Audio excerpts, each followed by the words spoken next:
Le pays des Cèdres a réouvert ses bureaux de vote ce dimanche 15 mai pour la première fois depuis le mouvement de contestation populaire en 2019.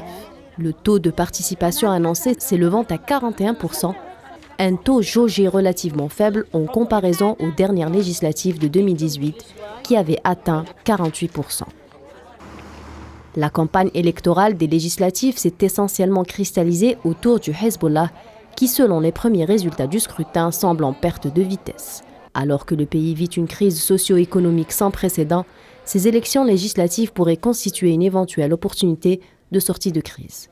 Les candidats de l'opposition issus du mouvement populaire de 2019 pourront-ils donc accéder au Parlement et faire pencher la balance? À cet effet, le total des voix obtenues par la liste Ensemble vers le changement, proche de la contestation du 17 octobre, et les deux autres listes incomplètes qui se sont présentées au Liban Sud 2 pourraient donner une indication des futures chances de percée d'une liste d'opposition unie. Par ailleurs, les militants du parti politique Courant du Futur ont boycotté en masse ces législatives suite à l'appel de l'ex-premier ministre Saad Hariri qui, rappelons-le, a annoncé son retrait de la vie politique le 24 janvier dernier.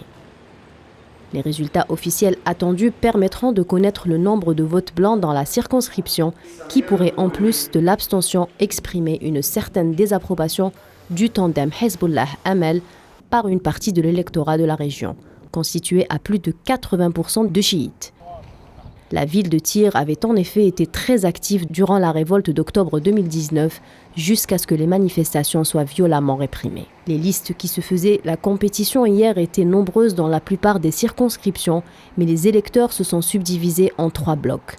Ceux qui aspirent au changement, donc issus de la contestation, ceux qui ont voté suivant des principes souverainistes, et enfin ceux qui ont renouvelé leur confiance aux divers partis au pouvoir, en l'occurrence le tandem chiite ou le courant patriotique libre. Enfin, la diaspora libanaise a voté dans plus de 50 pays. Selon des experts, cela pourrait éventuellement renverser la donne en faveur des candidats issus du mouvement de contestation de 2019.